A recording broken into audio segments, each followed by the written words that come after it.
Donc Jean-Claude Berrouet, je pense que les amateurs de vin seraient heureux de découvrir quel homme du vin vous êtes. D'après vous, qu'est-ce qui a fait que vous êtes là aujourd'hui? Qu'est-ce qui vous a construit dans le vin? Et quel chemin vous avez suivi? Quelle vision vous avez eue pour faire tout ce chemin?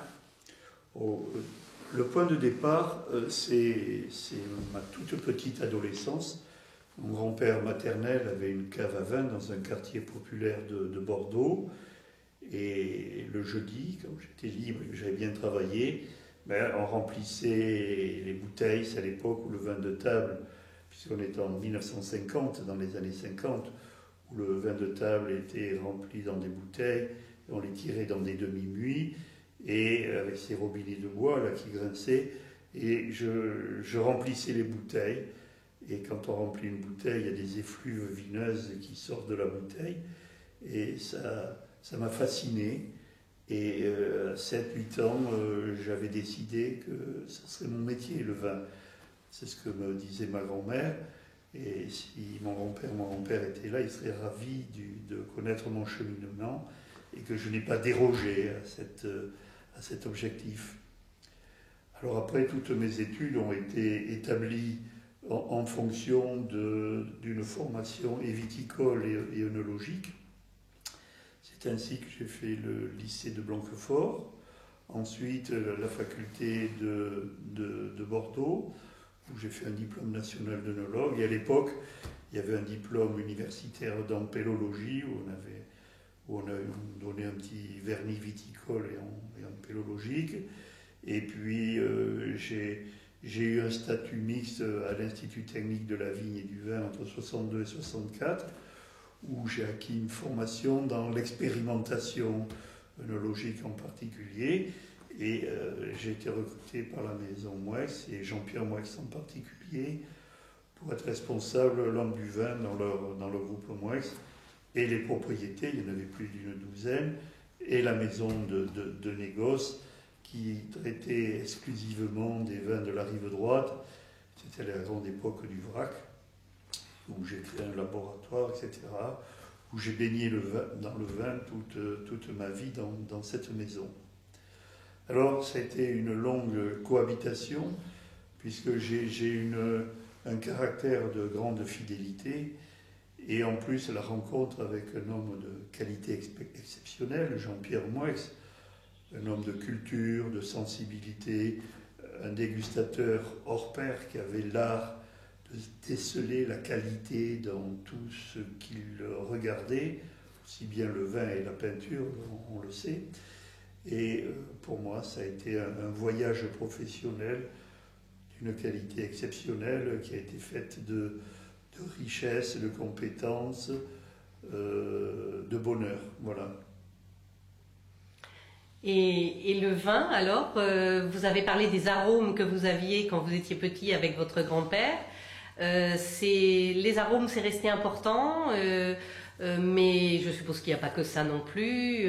Dans la partie œnologique de votre travail, qu'est-ce qui comptait le plus, ou est-ce que c'était un ensemble qui construisait? C'est amusant parce que c'est la première fois, Dieu sait si on m'a posé des questions, qu'on me pose une question aussi précise: est-ce que les arômes sont importants dans le vin?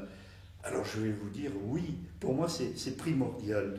Et pourquoi? Parce que ça induit une réflexion, une philosophie du vin, où ce produit qui est merveilleux, parce que c'est un produit magique, parce qu'il raconte l'histoire de son pays, un vrai vin authentique, un vin de terroir, quand on dit, on pourra parler du terroir si vous voulez, entre guillemets, mais un vin de typicité a cette faculté, cette originalité d'avoir une identité. Alors, toute expression dans l'art, n'importe quel domaine, et que dans l'œnologie, on peut s'approcher de l'artisanat artistique entre deux, puisque l'étymologie est la même, eh bien, c'est que ce reflet doit être fait d'équilibre, d'harmonie, et que parmi cet équilibre et cette harmonie, il doit y avoir une expression aromatique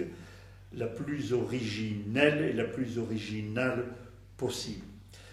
Et alors c'est un enjeu permanent dans notre conception du vin entre sa structure et son expression aromatique. Alors je fais souvent une transposition avec le thé parce que c'est beaucoup plus simple s'il y a des buveurs de thé dans les gens qui vont vous écouter. Mais il y a un temps d'infusion qui est très précis. Il y a des thés qu'il faut infuser parfois à 30 secondes. Pourquoi ? Parce que si on dépasse le temps d'infusion, eh bien on extrait davantage de tanins. La structure tannique va l'emporter sur l'expression aromatique, vous voyez, cet équilibre. Et on a de l'amertume et il y a une dominance du caractère tannique en bouche qui va complètement éteindre, effacer, cacher toute l'expression aromatique. Mais pour le vin, c'est, à mon point de vue, un peu la même chose. Et que je suis resté dans un registre très traditionnel, presque ancien entre guillemets, qui était l'école de M. Pénaud, où finalement il y a un reflet aromatique dans le vin qui lui donne de la complexité, qui lui donne de l'attractivité, de la finesse, et que tout ce qui est dans la bouche, ensuite, parce qu'il faut penser que le vin est fait pour être bu et non dégusté, et que je suis souvent dans ce contexte-là, la buvabilité, le plaisir qu'on a à boire du vin, avec des relations tactiles douces et fines, et une présence aromatique qui met en éveil nos papilles. Et alors sinon, le partage. Le partage, c'est une notion à la mode sur Internet, parce que, voilà, vous savez, c'est cher, on partage beaucoup tout ce qu'on a, et ça a un côté assez sympathique de connexion entre les gens qui finissent par se retrouver dans la vraie vie. Et c'est aussi quelque chose pour moi qui caractérise le vin. Parce que le vin, s'il n'est pas partagé, c'est beaucoup moins agréable et beaucoup moins sympathique. Est-ce que ça vous dit quelque chose? Est-ce que c'est une notion qui vous a accompagné, le vin et le partage? Ah mais ça, ô combien, parce que, bon, vous savez, quand on a eu la chance d'être un vinificateur et de crus exceptionnels, on a un peu, je dirais,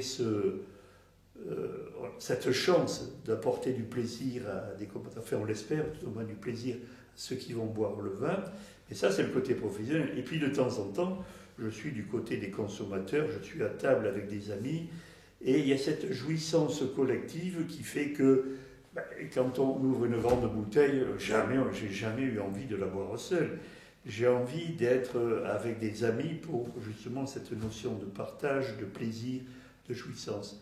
Et ce que j'ai remarqué, les plus grandes jouissances, les plus grandes bouteilles, les vins les plus merveilleux que nous ayons pu boire ensemble, ils sont toujours accompagnés du silence et non d'un commentaire.